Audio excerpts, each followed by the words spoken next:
Hello students, तो अब हमारा नेक्स्ट टॉपिक है पीरियड ऑफ रोटेशन और पीरियड ऑफ रिवॉल्यूशन। ठीक है, इसमें बच्चे थोड़ा सा कंफ्यूज होते हैं, बिल्कुल कंफ्यूज होने की बात नहीं है। पहला है पीरियड ऑफ, एक है रोटेशन और एक है पीरियड ऑफ रिवॉल्यूशन। दोनों में थोड़ा सा फर्क होता है। कैसे फर्क होता है, एक बात समझाता हूँ। बेटा बात समझिए, बीचों बीच क्या है, सन। उसके आसपास है कितने प्लैनेट्स, कितने प्लैनेट्स हैं, चलिए गिनना शुरू करते हैं। Mercury, Venus, Earth, Mars, Jupiter, Saturn, Uranus, Neptune, total 8 planet हैं। ठीक है, Mercury, Venus, Earth, Mars, Jupiter, Saturn, Uranus, Neptune. ठीक है, ओके, 8 प्लैनेट हैं। तो अच्छा, ये सन के अराउंड के रिवॉल्व करते हैं? हाँ सर, रिवॉल्व करते हैं। ये सबसे पहला ऑर्बिट किसका, ये जो जिस एरिया में, जब जहां पे जिस लाइन में वो रिवॉल्व करते हैं उसको अपन क्या बोलते हैं, orbit. It is called as orbit. ठीक है, तो सबसे पहला ऑर्बिट किसका होगा, ऑब्वियसली मरकुरी का। तो यहाँ पर अपन क्या बनाते हैं, सबसे पास में क्या है, मरकुरी, एम से मरकुरी। ठीक है, उसके बाद क्या होगा, वीनस, मरकुरी, वीनस, ही वीनस का ऑर्बिट हो गया। ठीक है, थोड़ा अच्छे से, ठीक है, हो गया, डिवीजन है। ठीक है, अच्छा, उसके बाद क्या अपन अर्थ का बना देते हैं। ठीक है, मैं थोड़ा रफली बना रहा हूँ बच्चों। ठीक है, ये अर्थ का हो गया। इस तरीके से मरकुरी, वीनस, अर्थ सबका हो जाएगा। मरकुरी का हो गया। ठीक है, फिर यहाँ पर वीनस आ जाएगा, वीनस, यहाँ पर अर्थ आ जाएगा। ठीक है, Earth, Mercury, Venus, Earth, Mars, Jupiter, Saturn, Uranus, Neptune. ठीक है, तो बेटा एक बात समझना, सभी सभी प्लैनेट्स सन के अराउंड रिवॉल्व कर रहे हैं। तो इस रिवॉल्यूशन को हम क्या बोलते हैं, ठीक है, पीरियड ऑफ रिवॉल्यूशन। अच्छा, खुद के एक्सिस में भी रिवॉल्व कर रहे हैं। बात समझना, मेरे पास अभी फिलहाल कुछ नहीं है, बात समझाता हूँ। मान लीजिए यहाँ पे मेरे हाथ में क्या है, अर्थ रखा हुआ है। ठीक है, और मैं खुद क्या हूँ, सन, थोड़ा समझिएगा। ठीक है, जब डिटेल में स्टडी करेंगे तो हम कुछ चीजें भी ले लेंगे, बॉल्स ले लेंगे। क्या अभी समझिए, मान लीजिए मेरे हाथ में क्या रखा हुआ है, अर्थ, और मैं क्या हूँ, सन। तो अर्थ कैसे घूम रहा है, एक तो ऐसे खुद के रोटेशन में। ठीक है, खुद के एक्सिस से गोल गोल घूम रहा है, इसको अपन क्या बोलते हैं, पीरियड ऑफ रोटेशन। और सन के आजू बाजू भी घूम रहा है इस तरीके से, तो इसको अपन क्या बोलते हैं, पीरियड ऑफ रिवॉल्यूशन। समझ पा रहे हैं थोड़ा सा, मतलब ये जो खुद के एक्सिस में घूम रहा है इसको अपन बोलेंगे पीरियड ऑफ रोटेशन, और जो सन के अराउंड घूम रहा है ऑर्बिट पे उसको अपन बोलेंगे पीरियड ऑफ रिवॉल्यूशन। ठीक है, मतलब जो सन के आसपास घूम रहा है, सन के आसपास, उसको बोलेंगे पीरियड ऑफ रिवॉल्यूशन। ठीक है, ये सन के, ठीक है, ऑर्बिट ऑफ सन। ठीक है,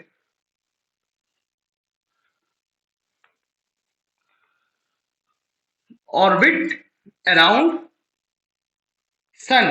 ठीक है, और यहाँ पर क्या हो रहा है, रोटेशन में। ठीक है, पीरियड ऑफ रोटेशन का मतलब क्या है, ठीक है, यहाँ पर जो खुद के एक्सिस में घूम रहा है। ठीक है, रोटेशन या फिर इन इट्स ओन एक्सिस। ठीक है, ओन एक्सिस में शॉर्ट फॉर्म में लिखना होगा बच्चों। ठीक है, प्लीज अपने भाषा में लिख लीजिएगा। बात समझिए, दो टाइप के यहाँ पर मोशन शो होते हैं हर प्लेनेट। ठीक है, एक हर प्लेनेट सन के आजू बाजू गोल में घूम रहा है इस तरीके से, उसको हम क्या बोलेंगे, पीरियड ऑफ रिवॉल्यूशन। मतलब एक पूरा चक्कर लगाने में कितना समय लगा, उसको बोलेंगे पीरियड ऑफ रिवॉल्यूशन। और एक पूरा गोल घूमने घूमने में कितना टाइम लगा, उसको बोलेंगे पीरियड ऑफ रोटेशन। ठीक है, तो मैं यहाँ पर लाइन बोल रहा हूँ, the time taken by a planet to revolve around a sun completely.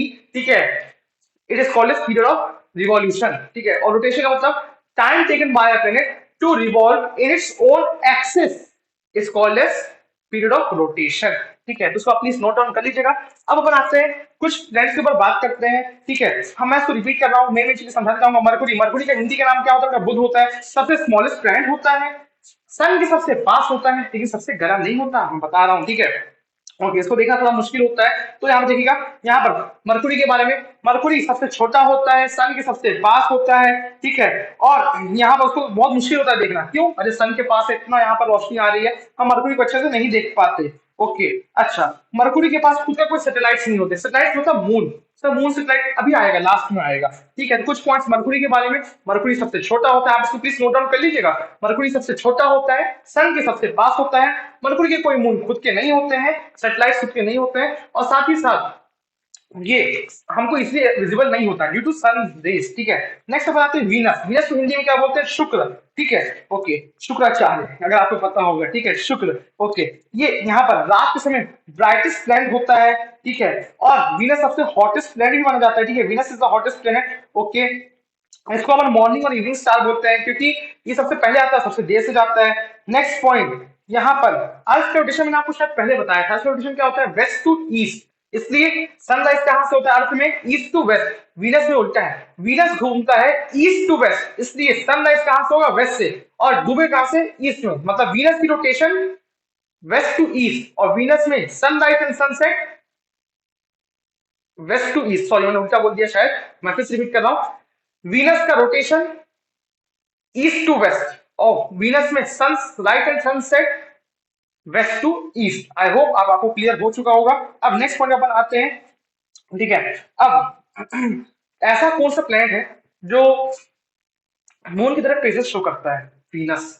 हाँ बेटा, वीनस। वीनस में फेजेस शो होते हैं, इसलिए अगर आपके यहाँ पर एनसीईआरटी ने डायग्राम दिया है, आप देखेंगे वीनस में से फेजेस शो हो रहे हैं, तो क्वेश्चन आ सकता है, ठीक है, which planet shows phases just like moon? तो आंसर जाएगा वीनस, ठीक है, which is the hottest planet, ठीक है, आंसर जाएगा वीनस। ओके, नेक्स्ट पॉइंट अपन आते हैं अर्थ। अर्थ हमारी पृथ्वी, हिंदी में इसका नाम है पृथ्वी। ओके, अच्छा, अर्थ में लाइफ पॉसिबल होती है, क्यों पॉसिबल होती है? इसका राइट टेम्परेचर, राइट डिस्टेंस, क्योंकि एकदम सही डिस्टेंस है अर्थ का। अर्थ में बहुत ज्यादा ठंड है और ना बहुत ज्यादा गर्म है, ठीक है, तो इसलिए यहाँ पर अर्थ में लाइफ पॉसिबल है। ओके, यहाँ पर अर्थ में ओजोन की लेयर भी है, अपन ओजोन की लेयर के बारे में लास्ट सेक्शन में बात करेंगे, मतलब जो हमको हैवी यूवी रे से प्रोटेक्ट करती है। नेक्स्ट अपन आते हैं मंगल के बारे में। मंगल ग्रह, ठीक है, थोड़ा रेडिएशन कलर दिखता है। ओके, और यहाँ पर मंगल में कितने सैटेलाइट्स होते हैं? 2 सैटेलाइट्स हैं। अर्थ के कितने सैटेलाइट्स हैं? 1 सैटेलाइट्स हैं, ठीक है। नेक्स्ट अपन आते हैं जुपिटर के बारे में। जुपिटर आपको पता होगा बहुत मेन प्लेनेट है, ठीक है, और एनसीईआरटी ने सबसे ज्यादा पॉइंट जुपिटर के बारे में लिख के रखे हैं। क्यों? जुपिटर का हिंदी में का नाम क्या होता है? बृहस्पति होता है, ठीक है। जुपिटर सबसे बड़ा प्लेनेट है, ठीक है, सबसे लार्जेस्ट प्लेनेट है। इसमें लगभग अप्रोक्स 1300 अर्थ आ जाएंगे, 1300 अर्थ, मतलब एक जुपिटर में 1300 अर्थ आ सकते हैं बाय वॉल्यूम, ठीक है। नेक्स्ट पॉइंट, यहाँ पर जुपिटर के पास बहुत सारे सैटेलाइट्स होते हैं। ये अच्छे से हमको दिखता है, क्वाइट ब्राइट होता है, और टेलीस्कोप से हमको इसमें 4 स्टार्स दिखते हैं, 4 मेन स्टार्स। मैं फिर रिपीट कर रहा हूँ बच्चों, प्लीज इसको आप लिखते जाइएगा, ठीक है।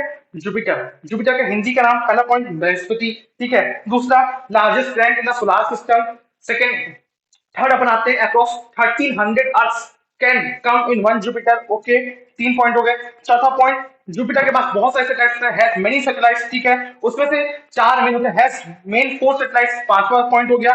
छठवा पॉइंट कि ये जुपिटर बहुत ब्राइट होता है, स्काई में हमको इजी अवेलेबल दिख जाता है, ठीक है। आई होप आपको 6-7 पॉइंट्स मिल गए होंगे। नेक्स्ट अपन आते हैं सैटर्न यानी शनि, ठीक है। शनि भारी है, ठीक है, ओके, एग्जाम की घड़ी आ रही है, आ चुकी है एक्चुअली। सो शनि, शनि बेटा एक्चुअली हमको येलोइश कलर दिखता है, ठीक है, और ये हमको इससे थोड़ा सुंदर दिखता है। क्यों? उसके आसपास सर्कल्स होते हैं और जो इजीली अवेलेबल होते हैं। वैसे मैं आपको बता दूं, जुपिटर में भी थोड़े बहुत सर्कल्स रहते हैं, लेकिन सैटर्न के सर्कल्स हमको ज्यादा अच्छे दिखते हैं। सर्कल कैसे? अगर आपको मैं थोड़ा बताऊंगा डायग्राम दिखाकर, ठीक है, मतलब मान लीजिए एक प्लेनेट है, इस प्लेनेट के आजू बाजू कुछ इस तरीके से हम बनाते हैं, ठीक है। ये क्या मतलब? कुछ डस्ट पार्टिकल्स, मतलब ये सब एक सर्कल बनाते हैं, ठीक है। ओके, अच्छा, बाकी मार्स के बाद, ठीक है, मार्स के बाद जुपिटर से बहुत सारे प्लैनेट्स होते हैं, लेकिन सैटर्न का सबसे बेस्ट सर्कल माना जाता है, इसलिए बहुत सुंदर भी दिखता है। ओके, एक बात, स्पेशल बात ये है जो सैटर्न के बारे में, सैटर्न सैटर्न की जो डेंसिटी है बेटा, वो पानी से कम है, और वो पानी से कम है तो पानी के ऊपर फ्लोट करेगा? हाँ बिल्कुल करेगा। क्यों? क्योंकि पानी की इसकी डेंसिटी कम है कि ज्यादा? कम है। तो बात यहाँ पर मैं आपको पॉइंट बोल रहा हूँ, अगर क्वेश्चन आया कि will the Saturn will float in water, वैसे पॉसिबल नहीं है, पानी उतना पानी कहाँ से लाओगे, लेकिन हाँ अगर कभी ऐसा केस आता है तो हाँ, yes it will float in water because the density of Saturn is less than density of water, ठीक है।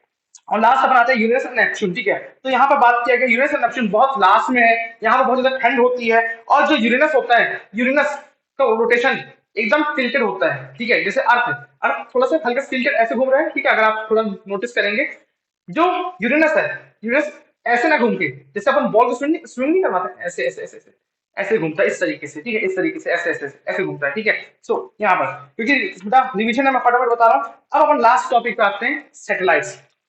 कुछ नहीं बेटा, सैटेलाइट्स 2 टाइप के होते हैं, एक नेचुरल और एक आर्टिफिशियल। नेचुरल सैटेलाइट्स जो नेचर ने बनाया, आर्टिफिशियल सैटेलाइट्स जो हमने बनाया। सैटेलाइट्स का मतलब क्या होता है? अगर कोई चीज किसी बॉडी के अराउंड घूम रही है तो उसको हम सैटेलाइट बोलेंगे। जैसे कि हमारा अर्थ क्या सन के आजू बाजू घूम रहा है? हाँ, तो हमारा अर्थ क्या हो गया? सैटेलाइट। किसका?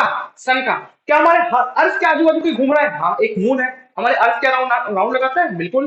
तो मून किसका सैटेलाइट है? अर्थ का, ठीक है। अब नेक्स्ट पॉइंट, अब आते हैं, क्या कुछ आर्टिफिशियल चीजें जो हमारे अर्थ के आसपास गोल में घूमते रहती हैं? हाँ, नेचुरल सैटेलाइट्स जो है, जो हम भेजते हैं रॉकेट से, वो भी हमारे अर्थ के आसपास राउंड और गोल में घूमते रहते हैं, तो ये सब क्या है? Artificial satellites.